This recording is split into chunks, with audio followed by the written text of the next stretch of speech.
Welcome back, everyone. Let's move on to our second session, that is IP licensing and technology transfer. This session will be moderated by Ksenia Andreeva, partner at Morgan Lewis and Bockius LLP UAE, Rodeen Talebi, attorney, Fish and Richardson PC USA, Farooq Irfan Khan, Chairman, United Trade and Patent Services UAE, Priyank Khandelwal, Founding Partner, Photon Legal India. Please welcome our panelist and moderator to the stage, and let's make some noise for everyone. Over to you, Ksenia. Thank you. I hope that it works. Hello, everyone. We have a small room here. Hopefully, the rest of the crowd will join us in a minute. We do have a very interesting topic today to talk. Oh, okay. Shall we wait? Yes, because I think people do not know that they have to come. Oh, okay. Let's wait then. Okay. Once again, hello everyone, and it's very nice that we all gathered here Monday morning to have time. You know, I'm very grateful that we have an audience here and that obviously all of you are doing different types of IP work. And our goal today is, because we are the first and we have very general topic, and this topic will be further discussed from different angles during the rest of the sessions this day and tomorrow. Our goal today is just to discuss things related to IP licensing and technology transfers from very different angles, and I have a panel of extraordinary lawyers with me, and I believe that we have a number of things to share because we all work in different jurisdictions and do different things, and all of these things would be, I guess, relevant to the audience. So I believe that we will have a small presentation, just a couple of admin things, a small presentation in the middle of our discussion today, and then generally, if you do have any questions, we are ready to answer them. There is, it is supposed to be, you know, an interactive discussion, so Q&A from the audience to us is allowed, and in fact, very much welcome. If you have an immediate question, please raise your hand and I will see you. If you have something to discuss with the broader audience after we discuss the majority of questions, feel free to wait until the end, but we will try to wrap up within 1 hour just to make sure that you have time to discuss it either among yourselves or with us if you have questions. So without further, you know, intros from me, let me ask each of my colleagues, panelists here to introduce themselves and to talk a little bit about their practice. So, Rodeen. Yes, thank you, Ksenia. My name is Rodeen Talebi. I'm an attorney from United States. I work for Fish and Richardson. My personal practice involves patent litigation, copyright litigation. Although the firm does both patent prosecution and litigation, my practice involves primarily litigation. My background is in software. I was a software engineer for many years. I have a master's degree in computer science and worked for telecom industry for many years. I worked for some of the big names like Samsung and Nortel when it was around, and then did a lot of consulting for wireless companies, AT&T, Verizon, some of the big names. And so I have a lot of experience in wireless and software, and my focus in patent litigation involves mainly those areas of technology. It's a pleasure to be here with you guys, and hope to bring you some perspective on patent licensing from a litigator's perspective. Thank you. My name is Farooq Irfan Khan, and I am the chairman and the president of the board of United Trademark and Patent Services, We are a full-service IP boutique firm, which has offices in 16 countries in the Middle East, starting from Morocco, Egypt, and all the Gulf and Middle Eastern countries, and some South Asian countries, Pakistan, Sri Lanka, and so on. So we provide our clients a one-stop solution for all their IP needs. We are in prosecution, we are in clearance, we are in in patent prosecution, patent litigation, franchising, licensing, and contentious matters as well. I left IP. I practiced for 30 plus years, and then I was asked to join the bench in my native Pakistan, and I went to serve as a judge of the High Court for 10 years. After my retirement, my firm wanted me to be, back with them. And I had a personal reason to be in Dubai because my daughter and my grandchildren were living over here, so I readily accepted the offer. And but I told them that I will not do any dockets and in any cases. I will only do strategy and litigation service. So this is a good deal for me and for the firm. And I'm here in front of you with the experience as a judge on dealing with franchising and franchising problems, licensing problems and issues, and before that, and now as a lawyer and a litigator trying to fix for our clients. So it's a pleasure to be here with my colleagues and distinguished audience over here, many of them who are very good close friends as well. Thank you everybody for having me here. I am Prayank Khandelwal, founding partner of Photon Legal. I am from India, and Photon Legal is a boutique IP firm. We predominantly specialize into patents, trademarks, design, copyrights, prosecution side heavy. On the litigation front, we support US and European firms when it comes to strategies or litigation support activities like invalidation, evidence of use, claim charting, and things like that. Most of the work revolves around helping tech companies to secure their rights in India and globally. Fortunately, I am an engineer turned lawyer, so I know the tech more and then became a lawyer because of the love for the law. And these days, I enjoy my time being spent in strategies in terms of how to have a global portfolio and helping the applicants understand the maximum value of their portfolio they are building. So the topic which we are talking about today, IP licensing and practices, so something which is not very often spoken about in India, since the law itself is evolving rapidly. But the kind of learnings we have from the US and European market on the licensing front, on the tech transfer front, has been huge help for Indian market as well. And those are some of the things which I will be touching upon on how the Indian market is looking at evolving with the learnings from the West. And yeah, that's pretty much, so thank you for having all of us here again. And yeah, Yes. over to Ksenia for a wonderful discussion we'll have today. Thank you so much. And just a couple of words about myself as to why I will be asking the questions. I'm a partner here in the US law firm called Morgan Lewis. I do primarily technology transactions, different types of technology, investments in technology and technology co-developments, IP licensing and franchising. So different types of things that are well known on the market already, developing in some areas, developing in terms of the enforcement practice that we all are very much anticipating and hoping to have some sort of support from the judicial community and the approaches from the enforcement strategy to the technology transfers and IP commercialization process as well.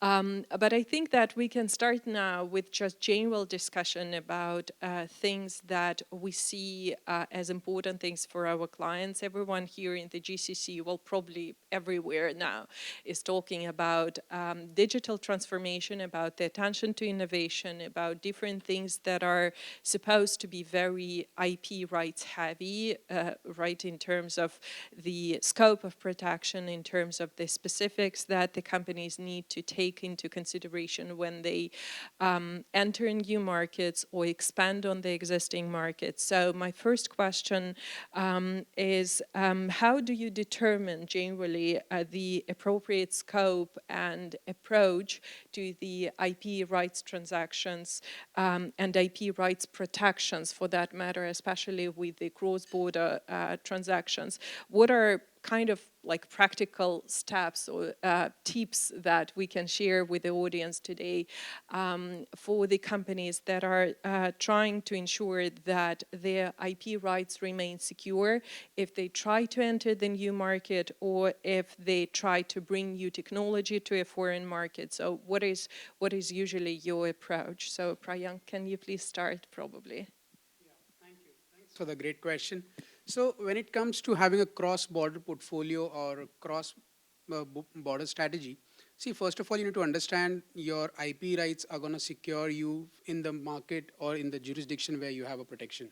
So if the applicant already has requirements of having multiple jurisdiction to be covered because of the business and the market needs, then first of all, you must have protection all across, depending upon your areas of business, areas of development. Most of the time, people often overlook the jurisdiction where they are developing. If it's, for example, a software company or a SaaS platform, most of these guys are developing their products in India or in the Southeast Asian countries, and they often overlook the protection in that countries. They file a patent in the US, secure themselves in the US, leaving gap in the other regions. So having a robust portfolio, having protections all across the globe is important. And the second biggest thing which I look at in terms of portfolio is when it comes to licensing, your patents are your assets, right? And but the process of starting a licensing process or even any tech commercialization for that matter starts from identifying a target. And that you do after mapping your product with a competitor's product. You map features to features with the competitor to identify some of the evidences. Now, in that process, we have often found that the patents are not entirely covering the product itself, because as a software engineer, these guys keep on developing new versions every single day. So the product keeps on evolving. However, the patents were filed almost 2-3 years before the development itself. So the current state of your product patent portfolio might not even cover the entire product. So that is the base or a step zero I would recommend for anyone to start with, to identify whether the product is entirely covered with your filed portfolio itself or not. Because if there are gaps, then you must fill those gaps first to have the better coverage, better deals, which of course my other co-panelists can talk about.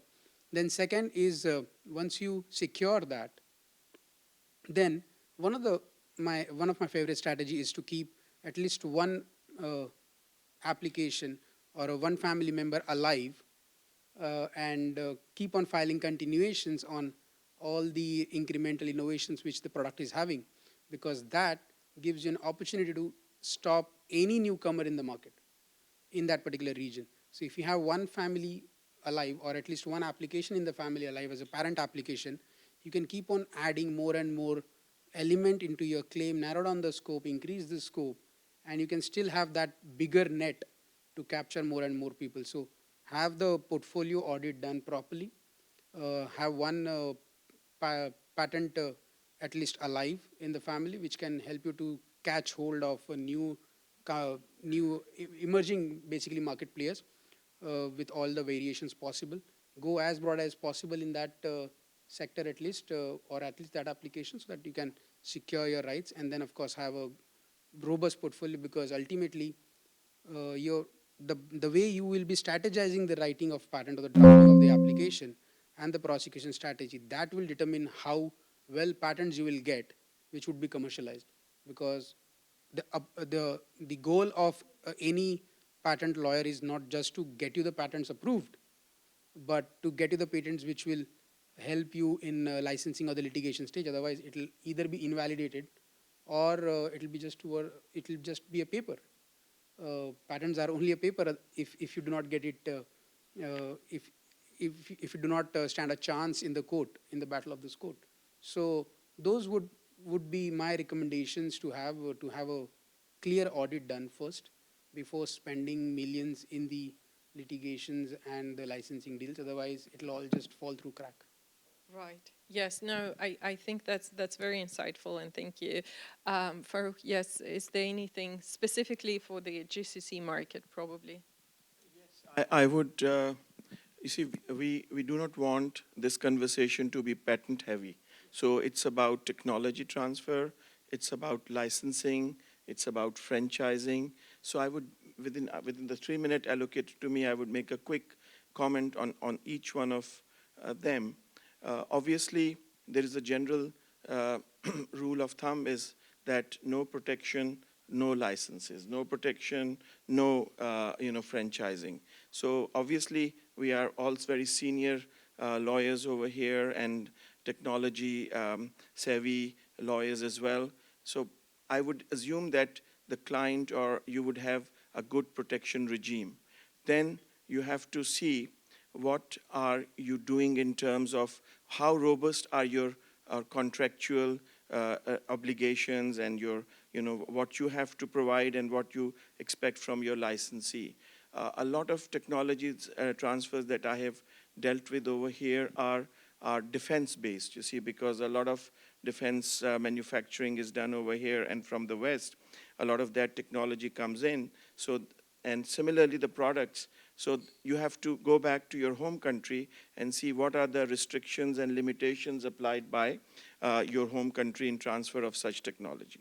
In terms of general software and so on, I would say that you give a license, for example, I won't name a particular client of mine in aviation industry because they were manufacturing aviation parts and making aeroplanes and so on.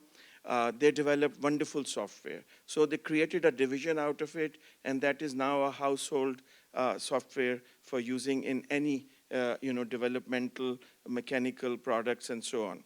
But the problem is they license it to one particular or two particular users in a company, and 55 or 100 people start using that. So they are losing their revenue on that. They did not in the initial years when they came to Middle East, they did not put into their contract that the usage is restricted to a number of people. So when we looked at the relationship, we tried to provide, for whatever shortcomings there are. So if before you are licensing, please consult your local lawyer. There are subtle differences between what is going on in the US and Europe and how things are interpreted by the courts over here. Courts want the broad interpretation is not there, like in civil law countries there is. It's a letter, letter to letter, which matters to the court, makes life easy. Judges are not so experienced. This is an early stage of, but the good thing is that Middle East learns very quickly, especially this part of the world. In my presentation, I'll show you what United Arab Emirates and Saudi Arabia are doing in terms of protection of, of licenses and franchise. And so coming next to the next stage is franchising. So you need to, see at least the Gulf as one market. If you get a license to, if you get a business deal to put your franchise in one particular country, please don't overlook the other countries. We have so many litigations where in Bahrain, for example, there was no market or it was not commercially feasible for a US brand owner or a franchisor or a European franchisor. They did not even protect, you see. Somehow I hope there are any, company, the company IP lawyers and so on. I don't, know the mentality of the brand owners. You see, they would like to save a couple of $1,000 to spend a couple of $100,000 later on. So my advice always to the clients is look at the entire Middle East. Israel included, you see. So because in that way, you are protecting in a whole region, and it's much more easier for you to move into a market rather than first clearing the way. And then, of course, licensing, UAE and Saudi has seen tremendous growth in this, you see.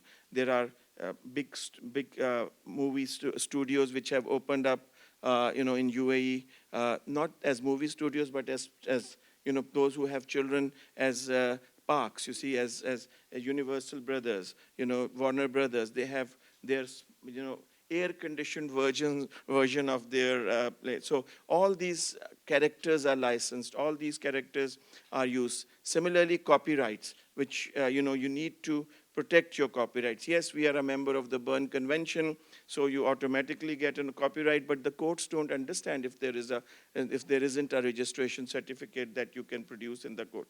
You have to record evidence, which is a very expensive process. So overall, my suggestion always to the client is to take a holistic view of doing business over here. Tremendous opportunities, growing market, there is money available, there is a market available. So look at it from this angle of being here on a long-term basis. Yes, thank you so much. It's indeed a very interesting view on the market in general. I would probably add that generally in the GCC market, lots of things are still developing, and for that matter, it's a good thing and a bad thing. We were just discussing before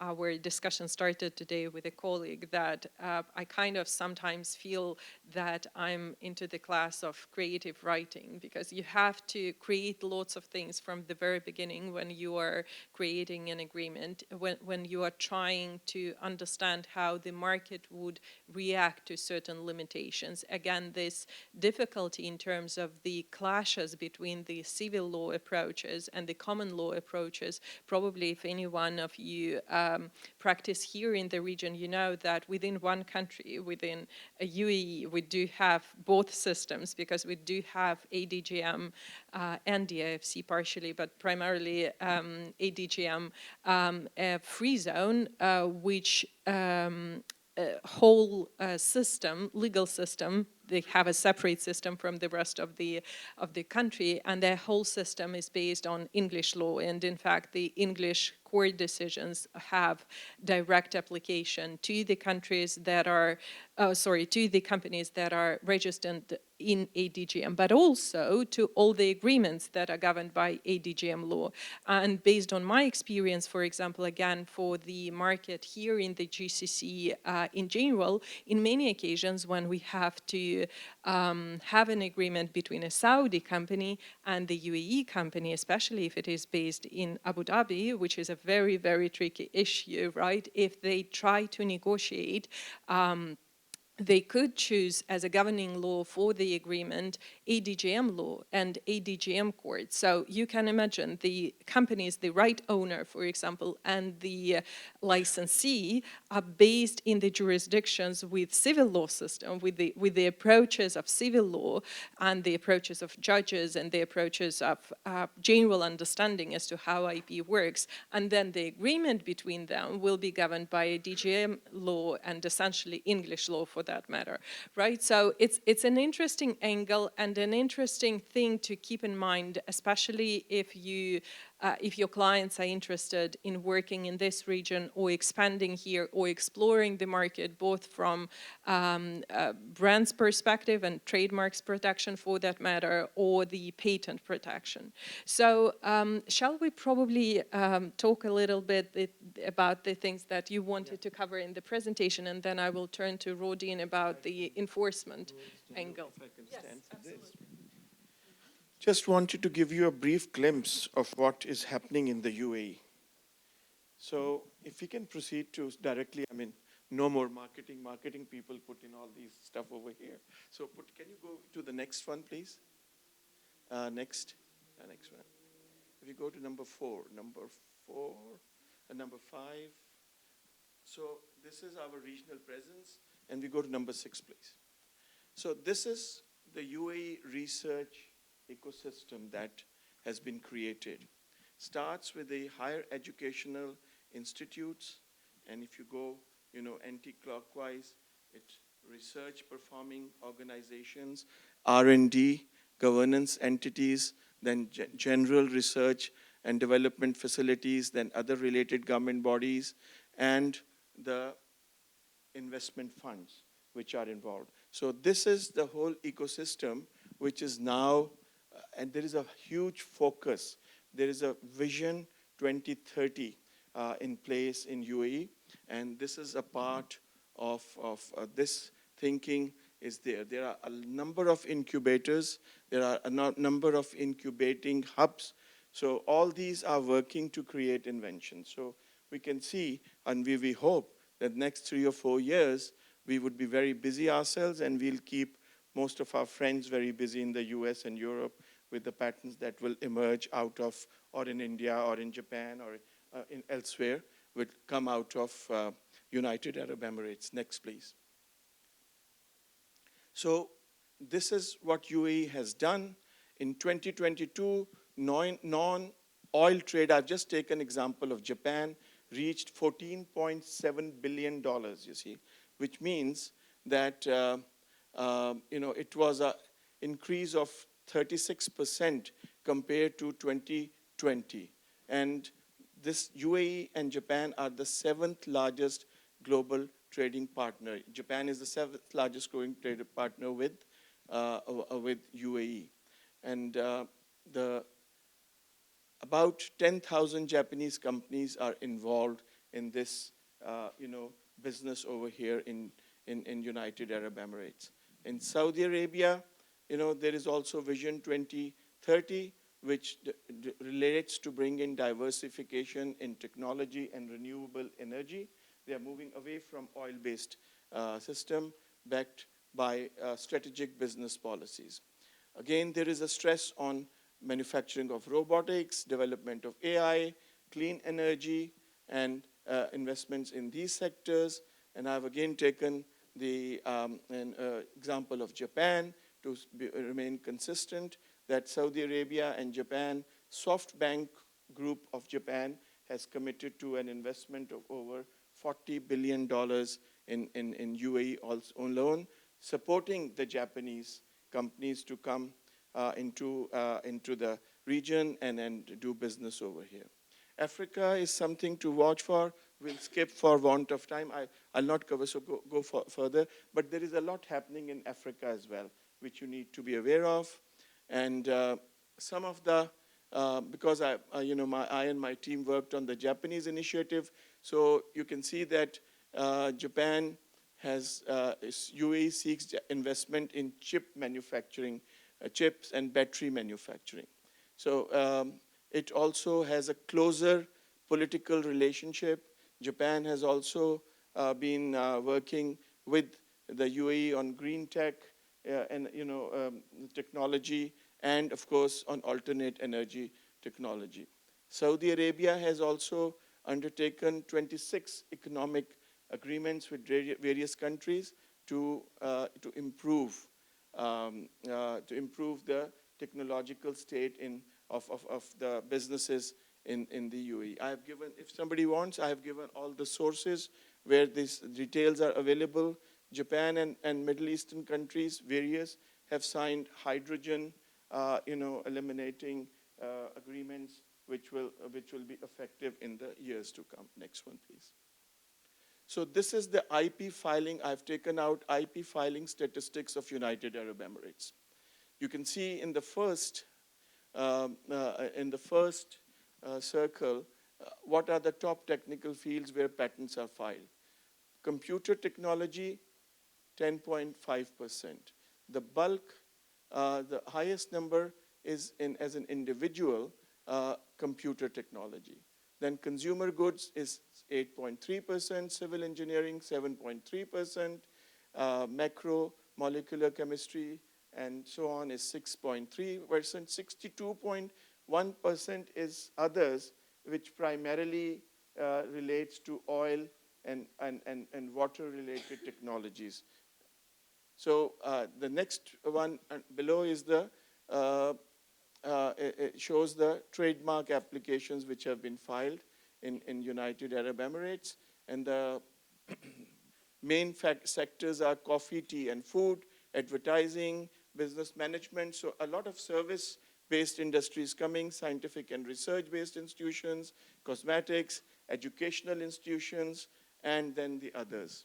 And the top users of IP system are United States of America, 45%, European Union, 29.5%, China is still low, 5.1%, India is 4.6%, Saudi Arabia is 3.6%, and the rest of the world is only 12.2%. Applications filed from United Arab Emirates to other countries, the bulk is in Saudi Arabia, then European Union, then China, Egypt, and United States does not. So UAE companies are not still filing in United States. Reason being very high cost, you see. Reason being not able to maintain their IP rights when they get it. Reason being a very high level of litigation from the US companies, so they avoid to go into US. This needs to be changed. Next, please.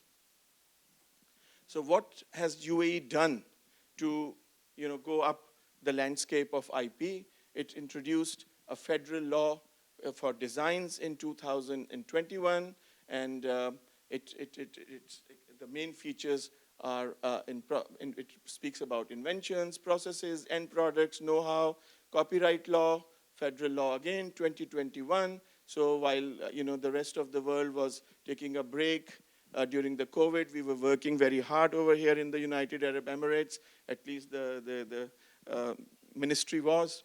And then artistic expression has been given protection, music rights to performance, rights of reproduction, art, software coding, exclusive licensing, the limitations of use, and protection to sounds. Then the federal trademark law number 36 of 2021, the original law of 1992 was upgraded with this development that commercial license, there's a requirement now to register the commercial licenses, franchise agreements, and similar licensing with the Department of Economics, with the Ministry of Economy. Next, please. So this is the Global Innovation Tracker dashboard, and this shows that what are the trends in the world in various technologies, and how and where United Arab Emirates wants to fit itself. So next one, please. So the adoption of technology in various factors and what are the impact on global warming, and what are the impact on labor productivity and poverty reduction and so on, and how the life expectancy will improve with the use of these technologies. Next, please. This is the investment of businesses in research and development as compared to the incomes. And this is how it has been spent from 2007 and 2025. So all these statistics are in the view or in the knowledge of the authorities over here, and they are working to catch up and improve on this for investments in the United Arab Emirates and Saudi Arabia. Next one, please.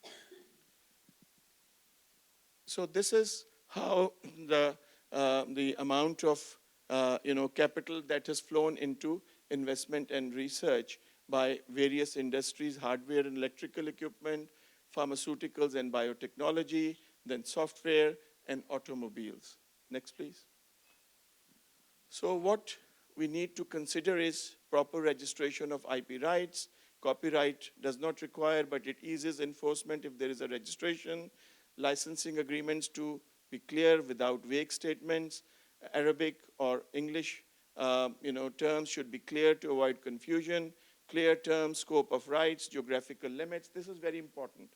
Sometimes there are groups which obtain licensing or franchise rights for the whole of Middle East. You have to know, or your client has to know, that whether they have the capability or not. You see, once they take that, they block you from going to other countries in the Gulf with proper local business partners. So register your licenses. Durations have to be for a particular period of time or unlimited. We advise that do not give. In the past, people used to give unlimited duration for licenses. This has to be on a certain term basis. Unregistered rights can still be licensed, but there are difficulties in enforcing them. And you register your license with the Ministry of Economy, and it must comply with, licenses must comply with UAE laws, have clear warranties, IP clauses, remuneration, royalty, dispute resolution, and now, after the imposition of VAT, a 5% VAT is added to the payment of royalty, so you have to take this into consideration while making a business or commercial sense out of it.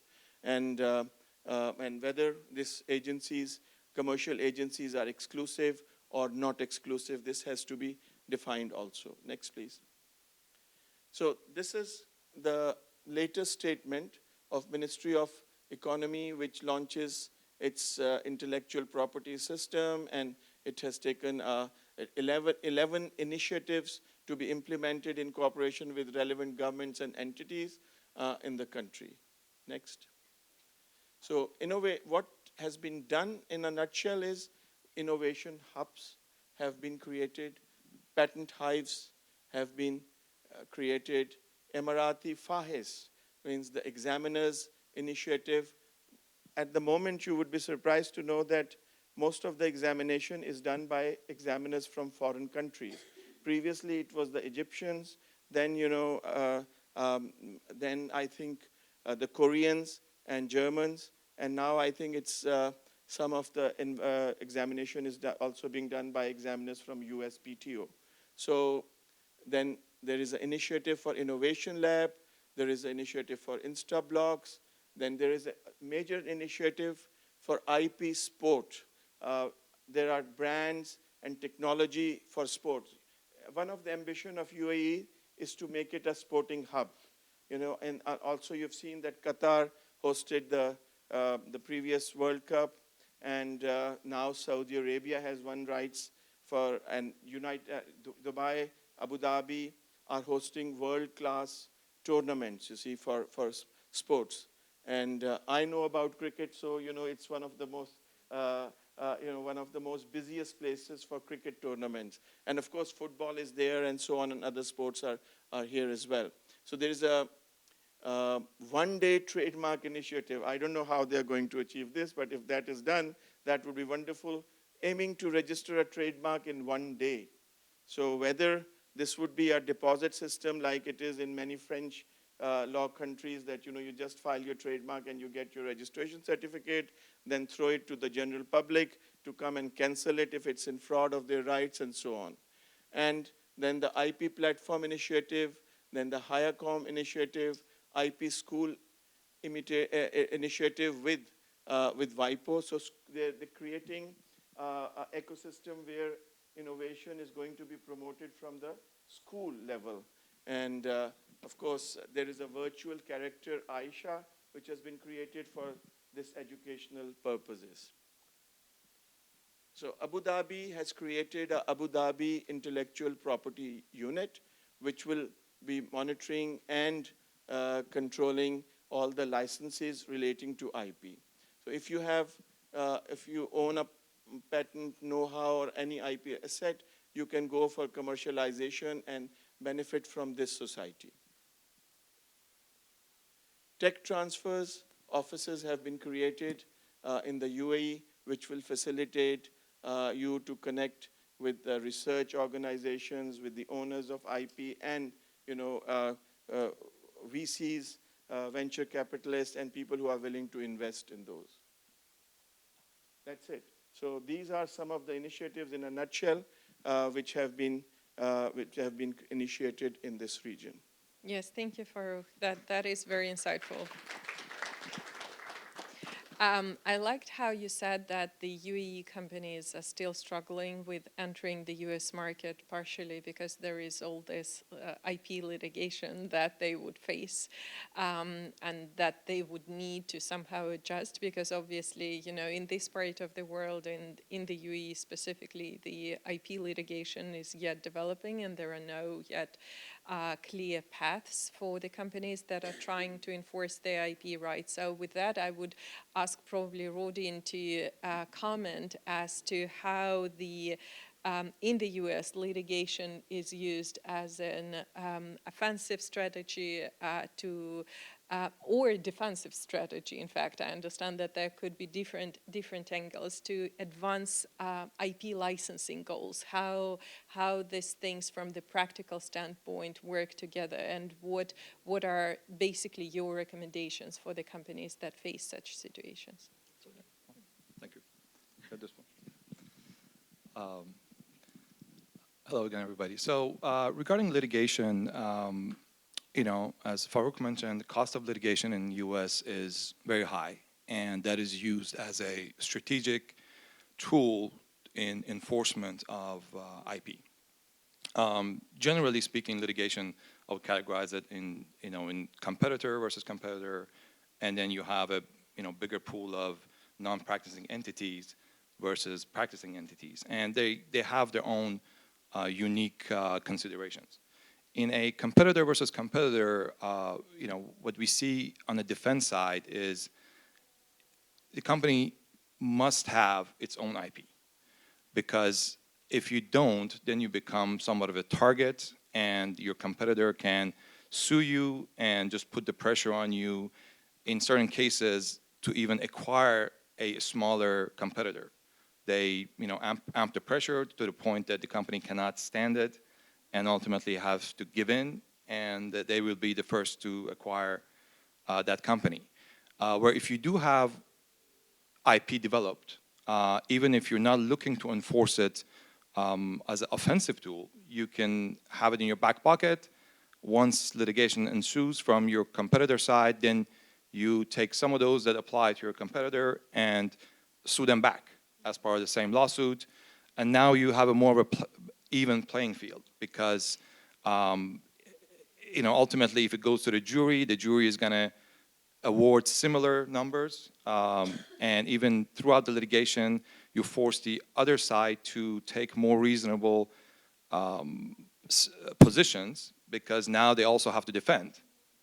So it creates a more level playing field. So it's always advisable for companies to develop their own portfolio, even if they're not in the litigation business. On the MPE side, one thing that we see a lot is MPEs that have a wide range of IP sub-portfolios, let's say, and they would break those down into smaller MPEs and start asserting independently. And that gives them a lot of leverage, because it makes this litigation on the MPE side very simple. There's a company with 1 or 2 people and not a whole lot of cost of litigation, where on the defense side you have big cost of defense. So that's a technique, tactic rather, used by MPEs to divide their portfolio in a sense. There's also the component of US portfolio accompanied by European portfolio or other jurisdictions. And in these kind of litigations, they are used to gain additional leverage. So a client is sued with multiple patents in the US, and as you know, we start defending and cost of litigation is going up, all of a sudden there's a threat of lawsuits in Canada or in UE on similar patents. And for a company that's not used to litigation, this could be overwhelming and kind of forces them sometimes to fold and pay up. So it's advisable, I guess, in that sense, on the MPE side, it's good to have these portfolios that span multiple jurisdictions that you can use as an extra offensive tactic. Thank you. That's very interesting. Again, this strategic view on the litigation, where you just understand from the very beginning your strengths and your weaknesses, even before you face any potential lawsuit. That would definitely be a good insight. I would probably move to a question about just general new technologies that we see developing very, very rapidly here. And again, everyone is talking about the development of generative AI, about blockchain, about different types of emerging technologies. And these technologies definitely affect the, let's say, traditional licensing models. So my question would probably be, to Prayank as to how these new IP technologies, how they try to accommodate AI and blockchain and this type of technology, how you see the IP licensing practices change because of this, and what is the approach or recommendation that you give your clients in terms of this new approaches to the traditional licensing models? Great question. So the technology landscape which is evolving rapidly, and we are all witnessing the power of AI, be it agents, be it autonomous systems, be it large language models, uh, and this is just the start because of the computation power we are able to harness with the smaller devices. I mean, the technologies have been there since 1980s. On paper, we could not have the computational power, and that's the reason why we could not have the GPTs earlier. But today we do so. So when it comes to advising my clients, I would like to share an incident which is happened recently. So we were advising a company based out of India. They have filed patents in US and India, Europe, and around 6, 7 countries. And they developed a robo or a fleet of robo which can go into a large agricultural field and do autonomous tracing of the entire farm field, understand the crop, the health of the crop, the fruit, if that crop needs fertilizers or insecticides to be put. All of that is being done through image processing with the cameras installed on those small robots, and these are all autonomous. So you can send around 100 robots on the field itself, and these robots are moving here and there. Lane tracing is happening through image technologies, and this data is being captured. They were getting paid for this data by the US multinational, again, public sector company, which is a seed manufacturer. These guys were working on data as a service while their hardware product, which has a bunch of patents, was working in the field. Now, these guys got approached by a solar farm company from the US saying that we have seen your robots, autonomous robots, which can go into the large field and do this analysis. Can you help us with this, but with our use case of cleaning the solar farms? Because it's practically impossible for us to identify a particular location in the solar farm, identify the panel which has some issues, some faults, or has a dirt on top. So we want these robots custom made for our use case, which can go into this farmland, solar farm, clean this particular solar panel and come back and provide us the report as well. Now here, they could get that deal because the patent did not talk about the domain in which the technology was operating. So the application was written in a manner that it was just talking about image processing and the lane tracing capabilities of a particular robot, and it is agnostic to the domain. Now these guys are talking to some palm oil manufacturers in Malaysia because they have a patent in that region, and these guys want to use this technology to identify whether these robots can identify whether this particular the fruit is ripened or not, and should they cut it or not. They're also working with some of the Israeli companies with their apple orchards and the solar farm guys as well, because of the way their applications were written and the kind of global protection they had already. So it's very important these days to not restrict yourself just to a particular use case, because the technology today which we are talking about is evolving at a rapid pace, and it's applicable all across the domains. The same chat GPT you are using to do your creative writing, the same thing if you tweak with the data set can also be used even by lawyers to help their to review or vet their agreements, to even draft some of the boilerplates for you. So the technology at the core is what is very fundamental to understand, and the kind of cross licensing which can happen through cross domains as well, it's possible if the strategy is adopted properly. So over here, we could help the client navigate this particular situation, and this is a multi-million-dollar deal. It's an IP licensing. It's a classic case where patents from one domain are being used for the other domain because of the overlapping use cases. So that is something which is going to be a way forward. Whatever innovations are coming up, if those are not restricted to a particular use case itself, then they can have a wider impact. And also it makes a very favorable proposition for even large companies to even acquire some of these patents. So like the NPEs which Odin was talking about. So all they want is the wide patent which can cover maximum number of infringers or maximum use cases. So if you have technological patents which are fundamental to development of any tech, then those will give you much larger returns as compared to a use case specific things.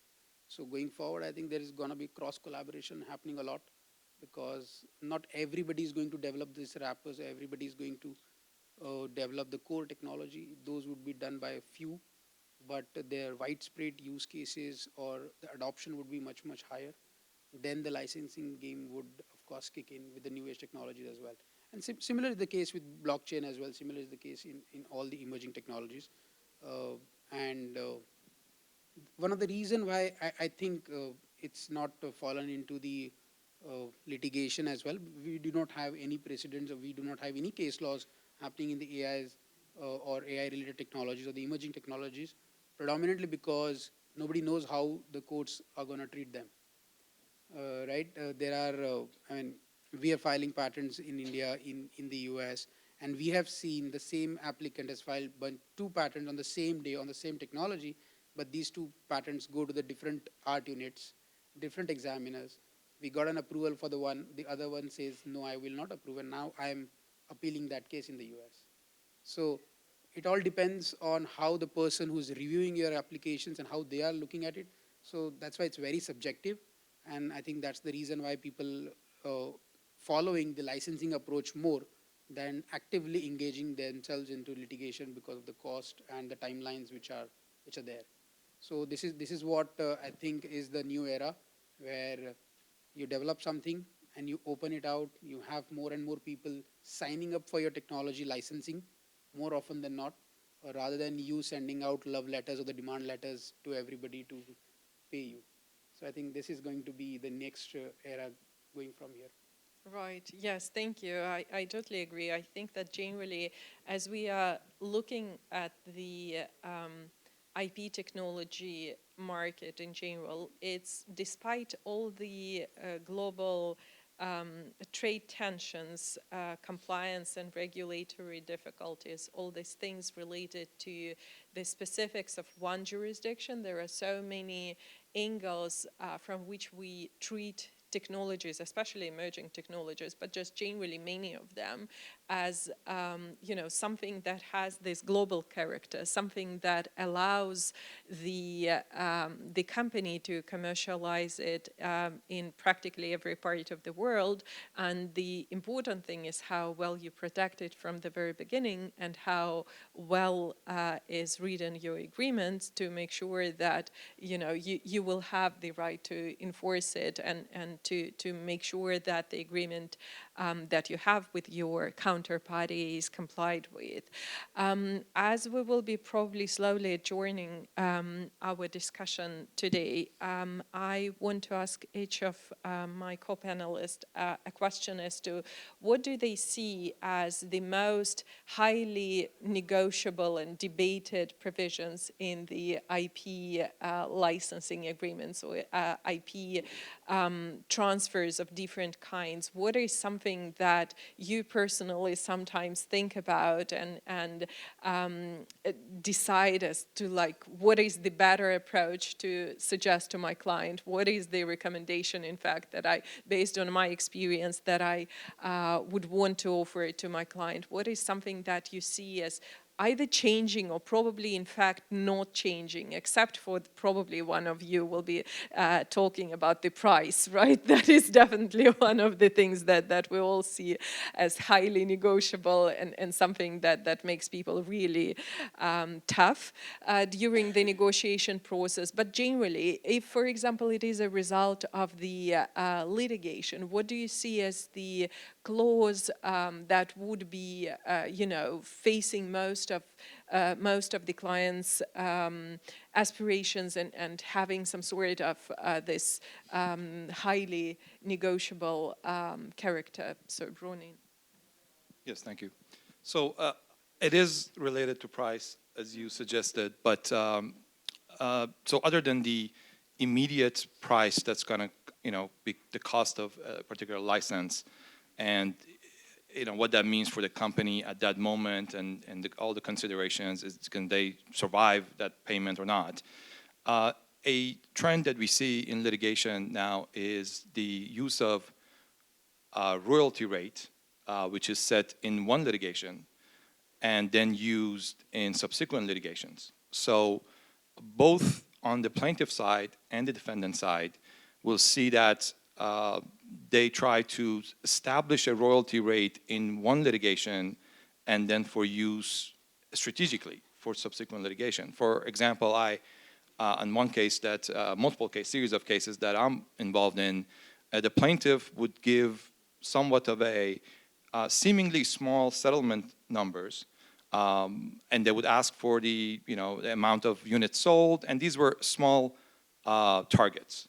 So, and even though the settlement number was like 50,000 or 40,000, seemingly not much, but once you divided it by the units sold and all that, it actually was a high number.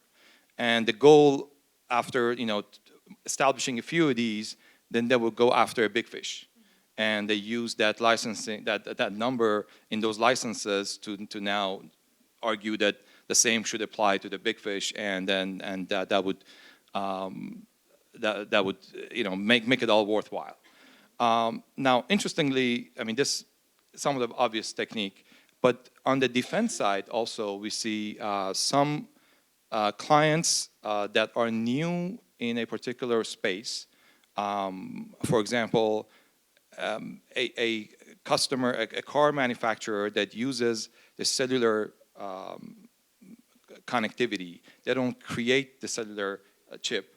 They just purchase it from a provider. So they're new in this space. They're getting sued in this space, and they also use some litigation strategically, and they fight it, and they so that they can establish a low royalty rate for their future defenses. So they're willing to spend now to get a good royalty rate so that it deters future litigation, because they have these low rates in their pocket, and also if there is future litigation, when the expert they use these numbers and the hypothetical negotiation, and they have good agreements on their side to substantiate and support a low number on their end. So I would say, that's something that I see a lot, the focusing on the royalty rate and maybe change some of the other parameters somehow to get a lower number on the defense side versus a higher number on the offense side. Yeah, thank you. That's helpful. Thank you. I would say price, price, and price. So this is the main objective of people going into licensing and franchising. But on the serious note, in this region, it is going beyond the territorial jurisdiction of licensing, because it's very easy to go. So people, enter into litigation because of that, because the licensee has used in an area. Then, of course, now, as we have seen, one of the orders of the couple of hundred orders that has been passed by President Trump, there's going to be a restriction on export of ChatGPT technology and the equipment that will come out of US, not Middle East fixated, but the world fixated, I guess more directed towards China and Russia. And then, of course, there will be litigation on that side also. So people are the licensee wants to get the maximum out of it, you see. And the licensor, wants to give the minimum and get the maximum revenue. So this is a, cat and a mouse game that will keep on going, and it will keep us lawyers busy for some time to come, I guess. Right. So one of the things which you ask, Ksenia, is that what do you look after in terms of clauses of the negotiation? I say since most of the IP licensing, the framework itself is of a collaboration. So when two parties are collaborating, then I think transparency is something which is the bare expectation from both the ends. So I prefer, I don't know how much of the people would agree on this or not, but my personal preference is to have as minimum clauses as possible. I do not buy the logic of having multi-pages agreements in that sense. I would rather say keep things simple and have your clauses written in a manner that it's easy to understand for everybody, and the licensing agreement should boost the collaboration so that both the parties are able to enjoy the fruits of it. And because if there are clauses after clauses having conditions after conditions, then is the lawyers like us and the account executives who's going to make money, but no, the operators or the decision makers at both the ends, they will keep on going back and forth without spending that amount of time in the actual work they should be doing. So keep those clauses as little as possible, so that others have to spend less time on it and focus more on the collaboration front. So use licensing as the collaboration tool is what I would say. Yes, thank you, Prayank.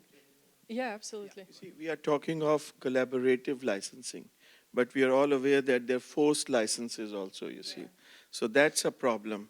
When that comes to it, then a detailed contract and a point-by-point, limitation or expectation is to be advised to your clients. I'm doing a litigation where it's a 2-page licensing agreement, and the licensor says, Archie, they didn't restrict the geographical area for me, so I am free to use it all over the world. So things like that keep on coming up, and obviously advice prior to going into of a lawyer is always recommended. Yeah, absolutely. And, Prayank, I totally understand the idea about, being very transparent and very short in how you define the relations. Probably Rodeen and I as US lawyers understand that, the more sophisticated your agreement is in terms of defining the parties' intentions, sometimes it's the better, although I totally understand the approach. So to sum up what we have been discussing earlier today, I would probably say that it is essential for the companies to be strategic, and strategy is probably the major word that we all mentioned here, in terms of how the parties define what exactly they will be spending time and effort in terms of their core IP rights protection,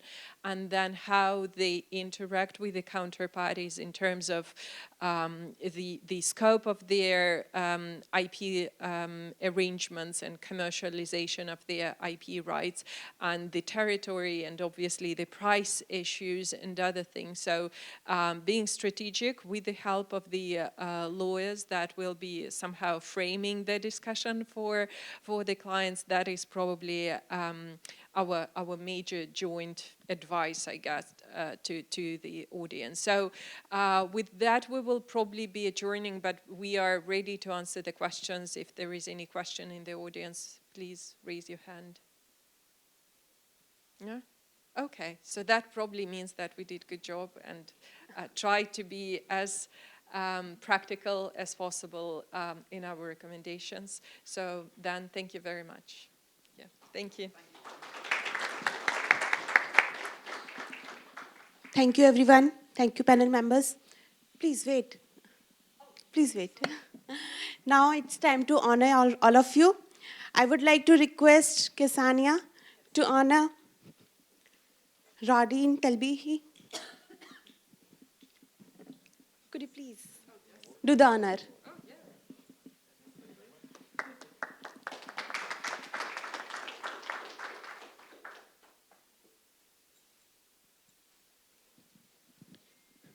It's for Farooq Irfan Khan.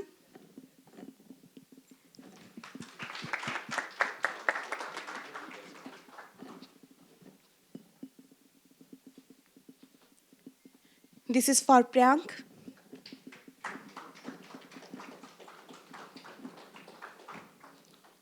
And this is for you, our moderator. Please do the honor. Yeah, please. Please take a group picture.